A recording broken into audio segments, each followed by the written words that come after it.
Let's begin. So the topic for today's live webinar, as you all know, is international admissions fraud. International admission fraud refers to the practice of falsifying or exaggerating information in order to gain admission to a college or university. We've received an overwhelming response with respect to this topic. It shows us that this is a trending topic and has piqued a lot of interest among our audiences. And we have notable speakers with us to address the issues. So our first speaker for the day would be Ms. Micah Drewitz. She's from Education and Credential Evaluators. Yes, sounds good. So thank you very much. Welcome, everyone. And let's talk about one of our most favorite topics, which is fraud, unfortunately. I wanted to start off with really sort of discussing the difference that we're seeing since COVID happened. And, if we compare the documentation requirements and our practices before COVID and after COVID, you will notice that there are some changes that have happened. And one of them is, especially from our perspective as a credential evaluation organization, that we are seeing less paper, but we're seeing more electronically delivered documentation, definitely more emails that we're working with, and less paper documentation. We're also now working with many more digital services that are providing academic credentials or academic transcripts or academic records. And there are more and more companies that are actually providing digital services nowadays to share documentation electronically.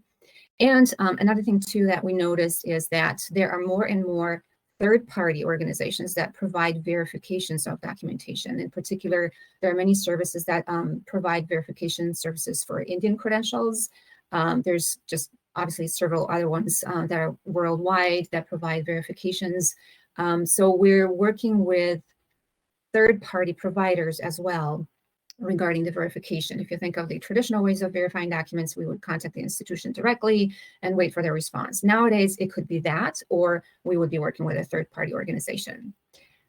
So first question for everybody is, what are your documentation sort of practices at your office? Because answering those questions may definitely help you understand whether you're exposing your institution to more fraud or not.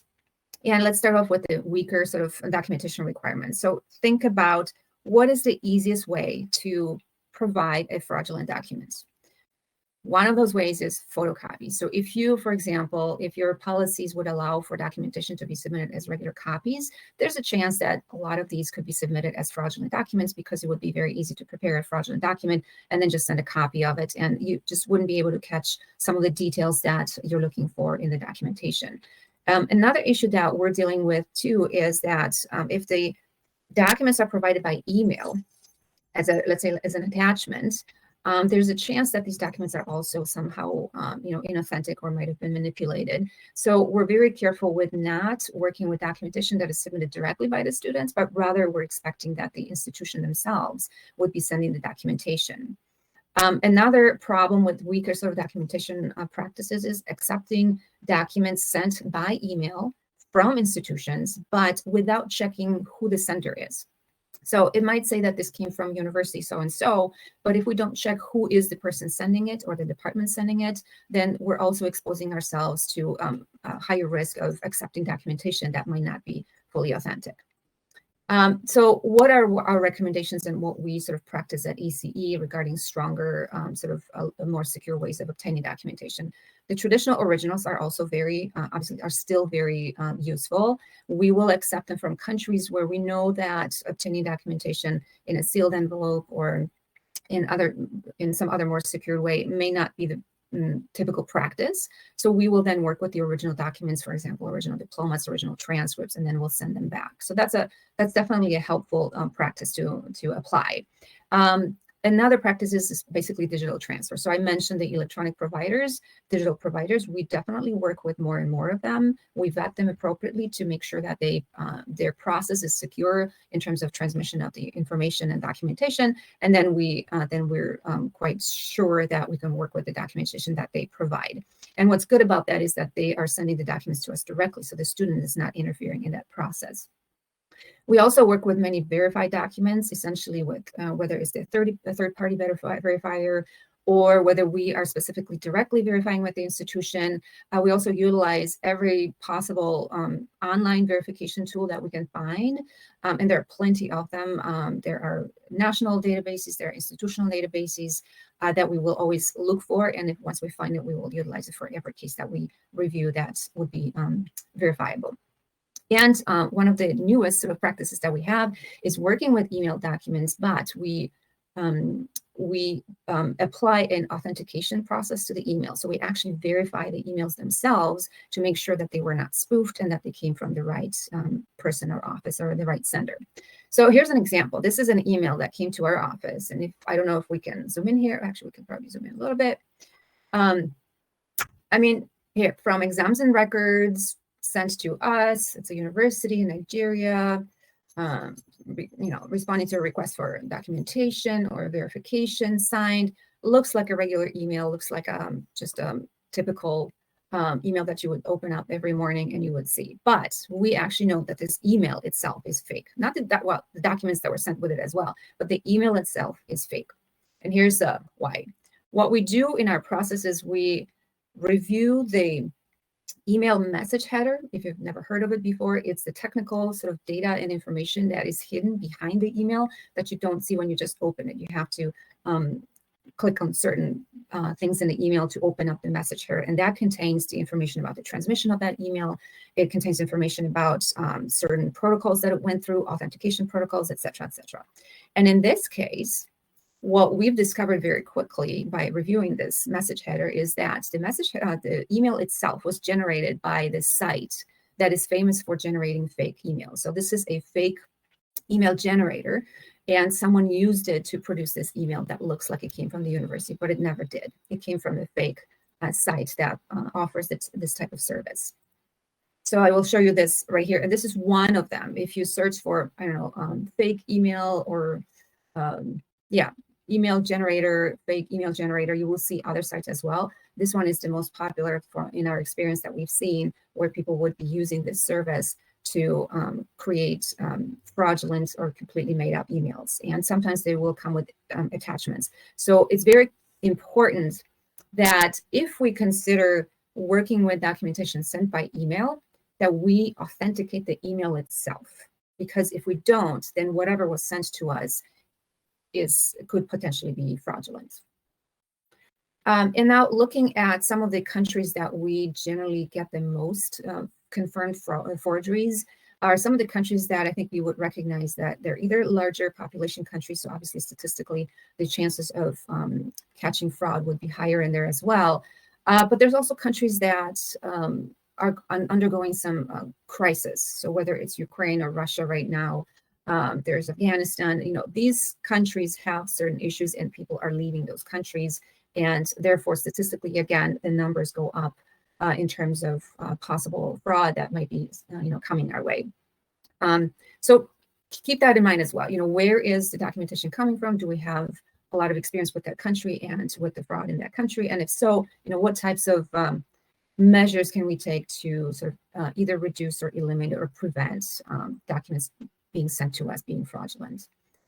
So we have certain solutions that we always like to focus on. The first one is make sure that your documentation requirements are actually as safe as possible. So if it's a country, let's say like Canada, we know that many of the institutions could be sending documents to us, whether it's digitally or directly to us, right? So we wouldn't be asking for an original document, or we wouldn't want to be accepting, let's say, photocopies. So making sure that the documentation requirements that we have are appropriate for the country that we're dealing with. What is the safest type of document that we can obtain from that particular country or institution? Another step that we apply is storing copies of the documentation. So making sure that we have a collection of samples that we can compare the documents to. We can look at the signatures, we can look at the format, colors, font types, and make sure that if they all match or if there's a similarity, if everything matches up, then we have a point of reference of other document samples that we can refer to. Utilizing online tools. So many degrees can be verified online. Diplomas, degrees, school records, sometimes entire transcripts. So if you know about these types of sources that are available, it's extremely helpful to utilize them, because then you don't have to ask someone to send you, for example, the original. And we do that with the Russian documents right now. We will go to the Russian database of diplomas and we will check for the specific diploma. That means that if we can verify it online, then the student doesn't have to send us the original. They don't have to worry about the original being lost in the mail, because we don't have to see that diploma original. We can simply get a photocopy and then use that to verify the documents through the database. Also, make sure you do your research, and this is more for the credential evaluator departments at the institutions, and obviously for us, for all of our evaluators, doing the research, making sure that the program even existed at that time, that this was the type of major that this institution offered, or maybe the name of the faculty is correct or incorrect. So we're also looking at the content of the document and doing our research by looking at the website or historical website information on Wayback Machine, making sure that what we're evaluating actually existed at that time, and that the information that we're seeing on the document makes sense for that institution or for that time period. And of course, whenever in doubt, contact the institution. We do that very often. We will contact the institution, send verification letters, verification requests, and in many cases, we'll also make sure that when we're sending the request for verification, that we will also ask the student to provide us with the authorization to contact the school, so that they don't have to ask us to request that authorization. So it also speeds up the process if we already have that authorization signed and confirmed upfront. And of course, consider paid verification services, but keep in mind that they vary in prices and in cost. And some of them are very cheap, some of them are extremely expensive. So it's sort of a balancing act with deciding whether this verification service is affordable for us or not, or whether the student would have to pay that type of fee. So these are all the different solutions that we apply as general parts of the entire process, which starts with receiving the documentation and then ends with issuing a report. In case you're interested, I just wanted to sort of mention that we have a portal for credential evaluators that contains a lot of resources. And also for paying subscribers, we have a collection of over 5,000 document samples that are very useful in comparing different details on documentation. So I just wanted to throw it out there if you've never heard of it. And I'm very happy to answer any questions that might happen at the end. So I am Cheryl Darrett-Boychuk. I've been helping to advance global student mobility for more than 20 years. My career highlight came in 2018 when NAFSA presented me with the annual award for outstanding contributions to international enrollment management. I've been doing a lot of work with measuring return on investment, and that led me to developing a funds verification solution. So that's really where we are now. And I've always maintained that there are two primary international admissibility indicators: academic qualifications and financial capacity. And there are so many similarities between the two. And as we know, there are certain standards that applicants must meet. If they fall short in English proficiency, for example, we can help them get to where they need to be. And financial capacity runs parallel. So if we acknowledge any funding constraints early in the process, we can advise that student accordingly with other options that would fall within those parameters. So every major host country of international students has established standards for visa applicants. The US, the UK, Canada, Australia, New Zealand, they all require international students to provide evidence of sufficient funds to cover their tuition and living expenses. So these mandates are designed, as you can imagine, to minimize the risk that student visa holders will somehow burden domestic resources. And of course, every host country wants those students to contribute economically, academically, and culturally to their host country. So the overwhelming primary source of funding for international students inbound to the United States, personal and family funds. 83% at the undergraduate level and 56% at the graduate level. And these figures come from the latest Institute of International Education's Open Doors report. And I think the link is there in the Q&A section. So basically that means that applicants will very likely point to savings and checking accounts that they themselves hold or that are held by their financial sponsors. So the question is, how can students prove financial capacity with a high degree of efficiency and integrity? So those are the key words: efficiency and integrity.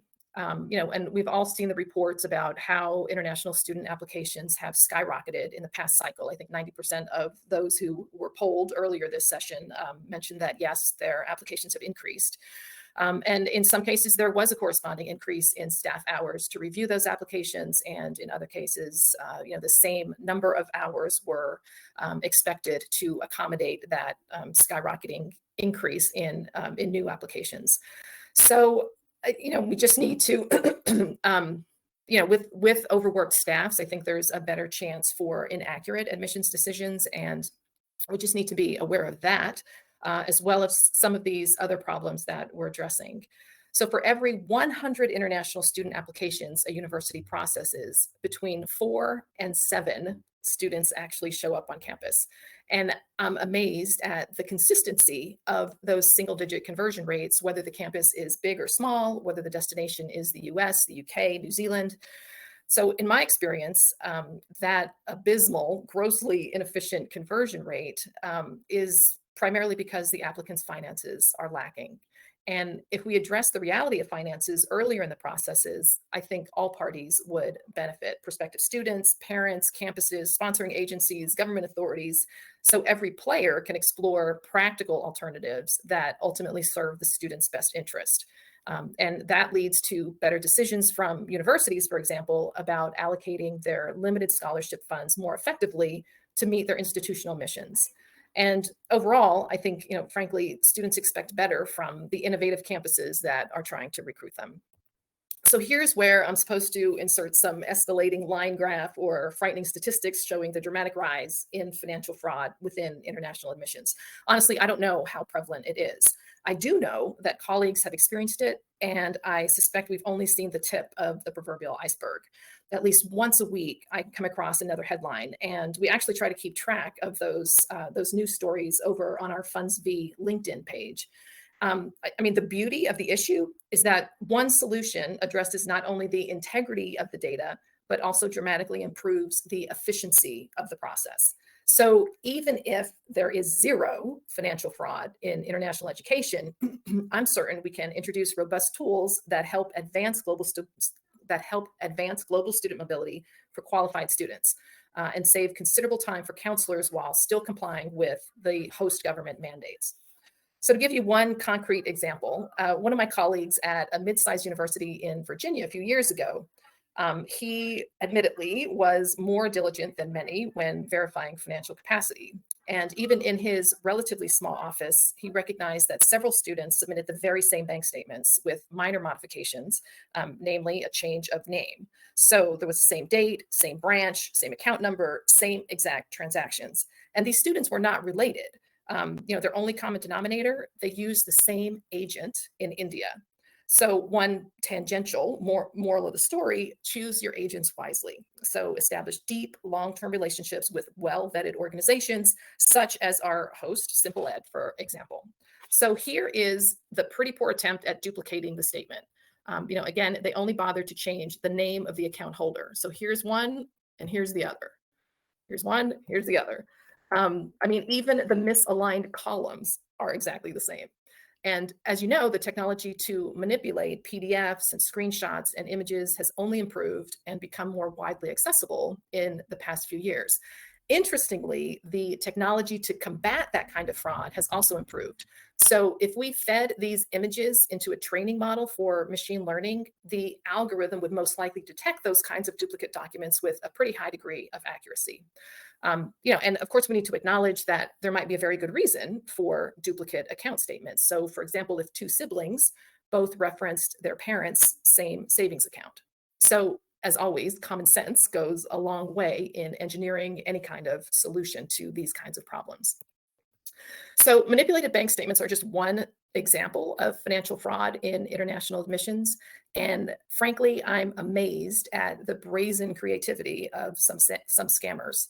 The problem covered in this Maclean's piece: some students were being denied Quebec acceptance certificates because they didn't have enough money to cover tuition.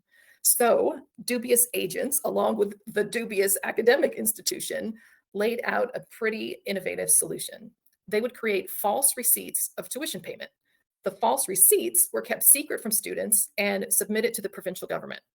Scammers then billed the school board a recruiter's fee for 81 forged chits, representing a total of $1.65 million in tuition. I firmly believe that this type of temptation would be curtailed if there was more transparency embedded in the process. And I think there's a link in the Q&A chat about where you can go to find the source of that article. It's fascinating. So, I mean, you might be thinking to yourself, those instances of fraud are so rare, and so what if a few students slip through with falsified financial documents? Technically, it's someone else's responsibility. So in the US, for example, federal legislation is vague enough for universities to interpret it. So they think it's the consular officers who ultimately decide if the applicant's proof of funding is sufficient. Some consular officers think it's the university's responsibility to verify funds when issuing I-20s in the first place. In practically every scenario I've seen, colleagues resist any change in their processes. They're just so overwhelmed by their current workload that they can't fathom any disruption in their flow. So, I mean, the question, so what do we do about it? I personally don't think that we should ignore this kind of fraud any longer for two primary reasons.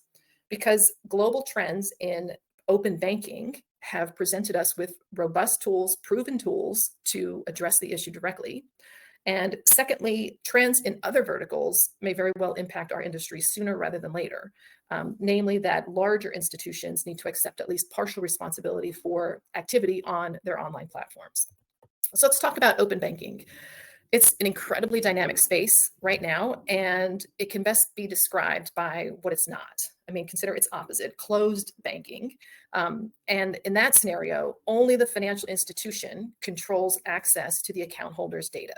So in our use case, that's where student applicants bring printouts of financial information to their agents or snap screenshots of their transaction data. It's not very secure and it's not very efficient. Open banking, on the other hand, empowers the account holder to grant permission for an authority to view their financial data within very specific parameters. If I'm a parent, I may want or need to grant access to my credit union account and my business account, but not to my Vanguard investment account, for example. I only want to provide the minimum amount of access in order to comply, to meet that threshold required to get my kid's student visa application approved. So, I mean, as you can imagine, dealing with sensitive financial data gets very complicated very quickly. We just launched an early adopter program with India as the primary source country. And of course, we'll add more regions as we move forward. So we need to comply with each source region's regulatory bodies in terms of privacy controls, transparency issues, security protocols, encrypted data sets.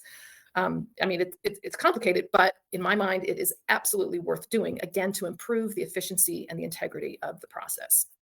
So what would it look like in practice? Well, here's a generic version of a traditional bank certification letter, which can accompany an affidavit of support or other documentation that a host campus requires. Clearly, that kind of document can be manipulated, just like any screenshots with account balance details. With open banking, the account holder, whether the student herself or a financial sponsor, would authorize limited access to the authority to ping the account for specific data. So in some host countries, the government just needs to know if the accumulated liquid funds exceed a particular threshold. So in that case, we would return a green light. If the funds fall short of the threshold, we'd return a red light. A yellow light is our third option, where human interaction is required to authenticate other documents like scholarships. Other host countries prefer to see 3 months worth of financial transactions in a checking or savings account. Some host countries require 6 months worth of those kinds of transactions. So in any event, the data would flow directly from the account holder's financial institution to the authority who requested it.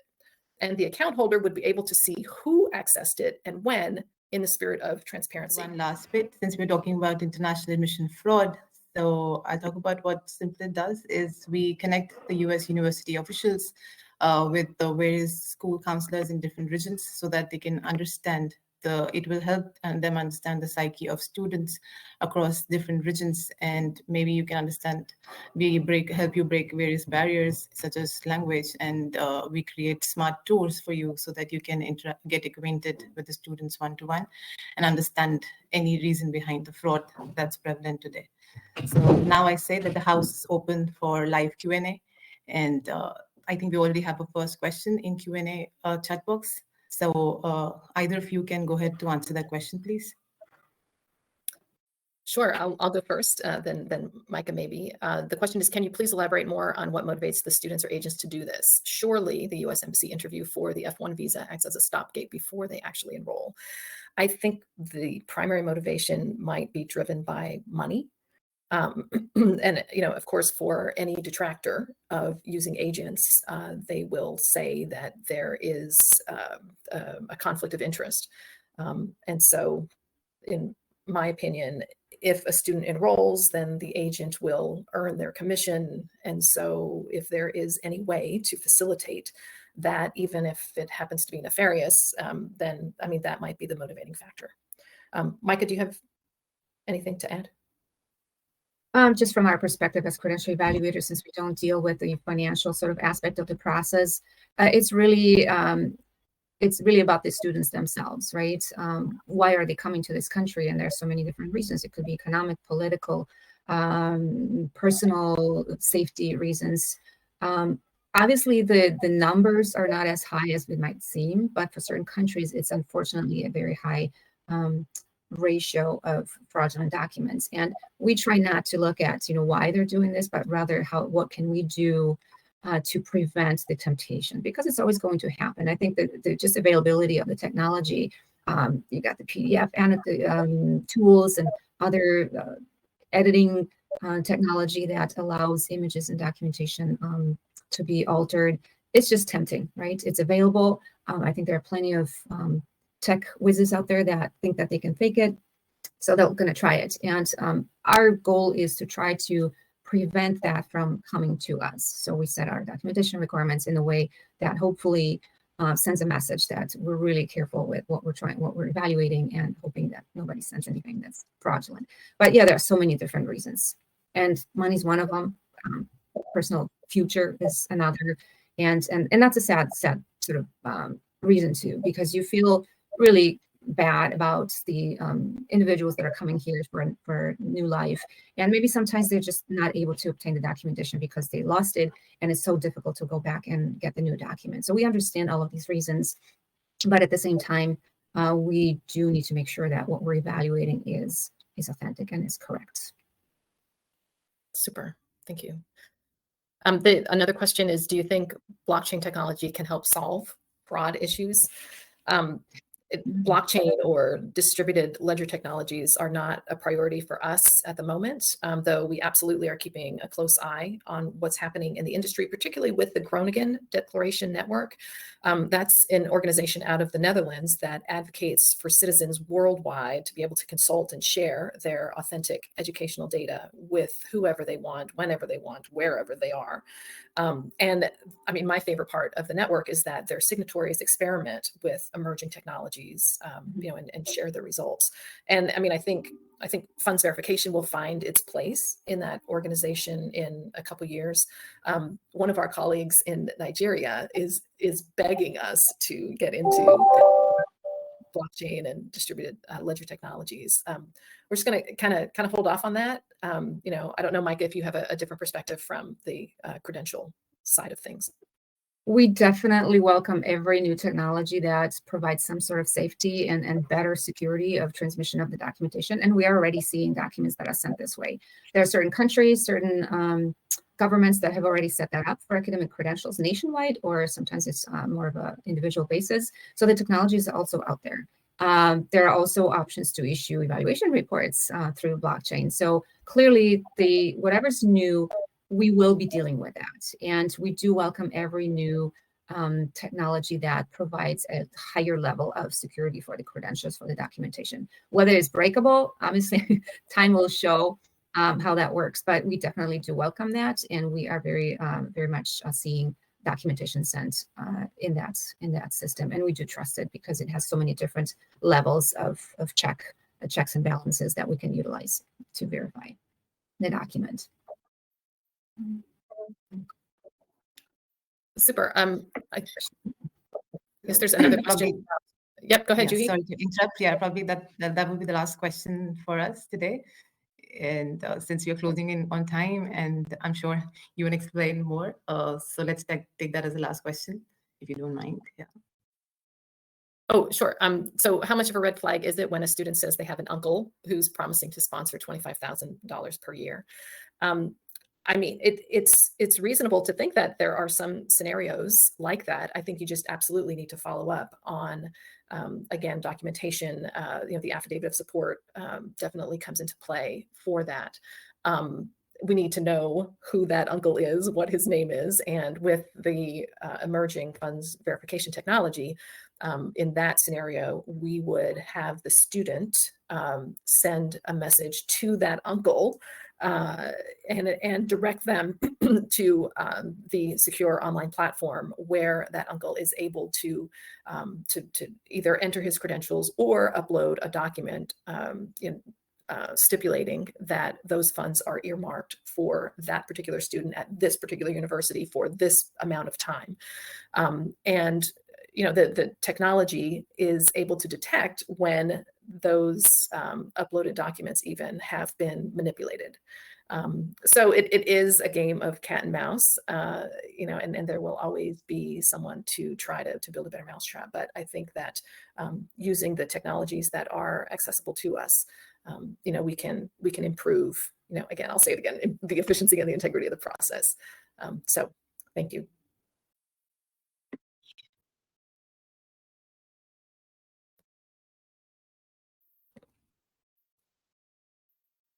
Oh, Juhi, we're not able to hear you.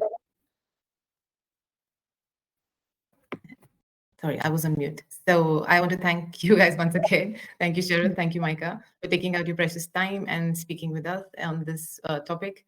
We had a great time, and we have such great questions out there from the audience. So hope you guys had a great time, and thank you again. So take care. Okay. Much. Thank Bye. you. Thank you so much. Thank you. Yeah. Bye-bye. Take care.